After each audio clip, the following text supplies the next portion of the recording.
Ես մասնակցելու եմ 50 մետր ատրճանակազատ ոճի, այս ձևով ես մի քիչ եմ պարապել, իմ ավելի օպտով մարզաձևը դա 10 մետրն է, որը չեմ մասնակցելու, որովհետև 2012 թվականի օլիմպիադայից հետո մինչև 2014 թվականի դեկտեմբերի 31-ի ժամանակահատվածում պետքա մասնակցած լինեի միջազգային մրցաշարերին, որպեսզի բալ ունենայի դրա համար, մասնակցելու համար, քանի որ չեմ մասնակցել միջազգային մրցումներին, դրա համար չեմ վաստակել։ Իսկ 50 մետրը մասնակցել եմ Օսիեկ քաղաքում 2013 թվականին, 3 միավորով բալեր գերազանցել եմ եւ մասնակցելու եմ այս խաղերին։ Եվ ավելի բարձր ռեզուլտատ ունեմ 10 մետր ձևով, բայց չեմ մասնակցելու։ Դրա համար չեմ կարող ասել ինչ մարզավիճակ ունեմ, աշխատում եմ ամեն ինչ անհնարին անել, որպեսզի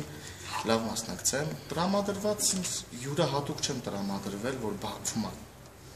լինելու մրցումները, դե ոնց է չլինի այդ տարբերությունը, բայց ինչ որ վախենալ կամ չգիտեմ, ամեն ինչով ինձ ապահովել են։ Ինձ թվում է ամեն ինչ նորմալ կլինի, հոգեբանական կարող է ինչ-որ ուզենան ճնշում կամ բան, բայց մեր սպորտը արդար սպորտ է, ինձ թվում է մեր սպորտին չի վերաբերվի, որովհետև դաժե շշուկը խոսալը արգելվում է մրցումների ժամանակ, միայն եզրափակիչ փուլում է, որ հնարավոր է ինչ-որ ծափեր, չգիտեմ, գոռալ կամ խանգարել, դա էլ արդեն եզրափակիչ որ մտնեմ, արդեն մեծ նվաճում է լավագույն մթնակի մեջ։ Կարևորվում է այն բանով, որ օլիմպիական ուղեգիր է խաղարկվում, չնայած մի հատ է խաղարկվում, շատ դժվար է պայքարել։ Ընդհանրապես լարվածություն չունեմ, շատ հանգիստ եմ, ավելի հանգիստ քան ուրիշ մրցելիքներում կմասնակցեմ։ Սա սպորտ է, սա քաղաքականություն չի, ինչ-որ